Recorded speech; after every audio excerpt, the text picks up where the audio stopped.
Assalamualaikum semua, seperti biasa, jangan lupa like, comment, share, and subscribe. Dan jangan lupa juga klik notifikasinya agar kalian gak ketinggalan video baru dari saya. Oke guys, kita lanjut videonya. Pada hari ini, aku ingin bercerita tentang sebuah pengalaman nyata. Seorang tante yang masih saudara dengan keluargaku. Namanya Tante Fawiyah. Dia adalah seorang janda berusia 28 tahun. Tante Fawiyah ini hidup bersama dengan ibu kandungnya yang juga seorang janda berusia lebih dari 50 tahun. Walaupun mereka berdua sama-sama janda, tetapi setiap tahun mereka berdua selalu ikut warga desa untuk bercocok tanam. Mereka berdua ini selalu giat membuat ladang. Pada suatu ketika, Tante Fawiyah ini membuat ladangnya bertetangga dengan keluarga kami, dengan dibantu oleh saudaranya yang lain. Tante Fawiyah ini membangun pondok di tengah ladang. Ketika tiba saatnya mesin menanam padi, atau bahasa daerahnya adalah menugal, Tante Fawiyah ini bersama dengan ibunya. Mereka bermalam di ladang, walaupun ladang berada jauh di tengah hutan.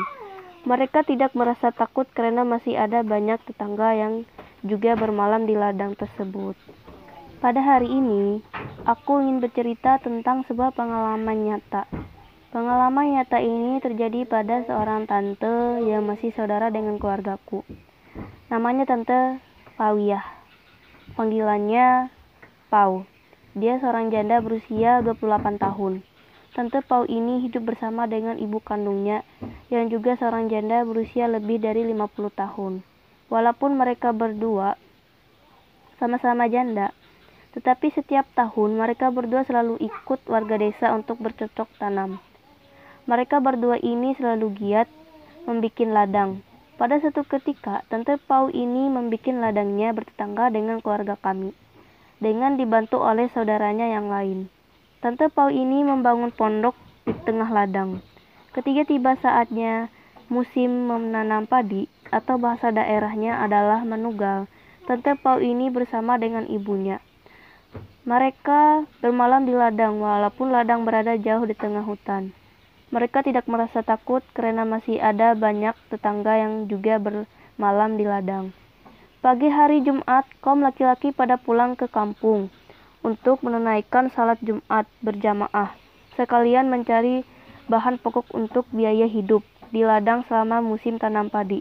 Tengah hari seusai pulang dari masjid, mereka berangkat ke ladang berbarengan. Pada suatu hari, karena keadaan mendesak, Tante Pau ini pulang dari ladang ke kampung seorang diri. Dia berjalan kaki menyusuri jalan setapak selama 1 jam. Barulah dia tiba di kampung tempat tinggal kami. Dia sudah terbiasa bolak-balik dari kampung ke ladang seorang diri. Dia seorang perempuan yang pemberani. Sesampai di kampung, Tante Pau ini membeli keperluan seperti sembako dan lain-lain. Menjelang jam 3 baru dia balik ke ladang. Dari kampung, Tante Pau ini menyeberang sungai dengan menggunakan perahu kecil. Di seberang sana, barulah Tante masuk hutan seorang diri, mulai dari awal perjalanan sampai pertengahan. Dia sama sekali tak berpapasan dengan seseorang. Setelah lebih dari separuh perjalanan, tiba-tiba Tante Pau ini mendengar ada suara perempuan berbisik-bisik tak jelas dari sisi kiri dan kanan. Jalan setapak yang ia lalui, Tante Pau berhenti. Dia berusaha mengamati kiri dan kanan. Jalan tak ada apa-apa. Yang ada semak-semak dan pepohonan, dan suara aneh itu pun hilang seketika. Tante melanjutkan lagi perjalanannya. Selang beberapa menit, suara orang berbisik-bisik itu terdengar lagi oleh Tante Pau. Tante berusaha untuk tidak mempedulikan suara itu, tapi suara aneh itu selalu mengikuti dia dan lama-kelamaan suaranya makin berisik, dan pada akhirnya Tante Pau ini merasa geram juga. Dia berhenti melangkah dan dia berkata sedikit lantang, "Hei, siapa kamu? Jangan coba-coba menakuti aku. Kamu kira aku takut? Ini aku lagi pegang pisau." Seketika suara berisik itu hilang. Kemudian ada suara perempuan yang sedang tertawa, dan tertawanya itu bertambah nyaring dan semakin nyaring, hingga memekakkan telinga. Suaranya persis di atas kepala Tante. Sadarlah Tante Pau kalau suara ketawa ini bukanlah manusia, tetapi suara makhluk tak berwujud, yaitu kuntilanak. Tanpa berpikir panjang lagi, Tante Pau berlari sekencang-kencangnya. Dia tak lagi menyadari beban yang dia bawa. Beban barang yang dia bawa terasa ringan olehnya karena semakin semangatnya dia berlari. Dan suara itu tetap mengikuti dari atas kepala Tante. Hingga akhirnya Tante tiba di ladang. Sesampai di ladang, suara ketawa kuntilanak itu hilang. Ibunya Tante yang sedang menanam jagung di tengah ladang terkejut dengan kehadiran Tante Pau yang datang dengan berlari dan dengan napas terengah-engah. Ibunya bertanya, "Ada apa kamu ini? Seperti dikejar setan aja." Tante Pau menjawab dengan suara terputus-putus, "Memang benar. Barusan aku dikejar setan." Ibunya nanya lagi, "Setan seperti apa maksudmu?" Tante Pau menjawab, "Makhluk yang panjang kukunya dan ketawanya nyaring, melengking. Begitu biasanya orang Dayak Bakumpai menyebut hantu kuntilanak."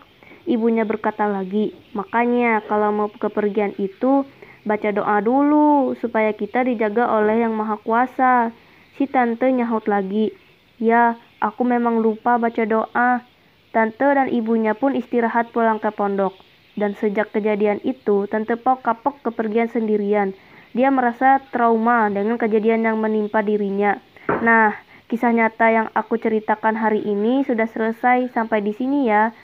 Sebelum tutup cerita, aku ingin berdoa dulu untuk kita semua. Bismillahirrahmanirrahim. Ya Allah, ya Tuhan kami, ampunilah dosa-dosa kami, kasihanilah kami, dan selamatkanlah kami dari penyakit COVID-19. Amin, amin, ya Rabbal Alamin. Assalamualaikum guys, dah.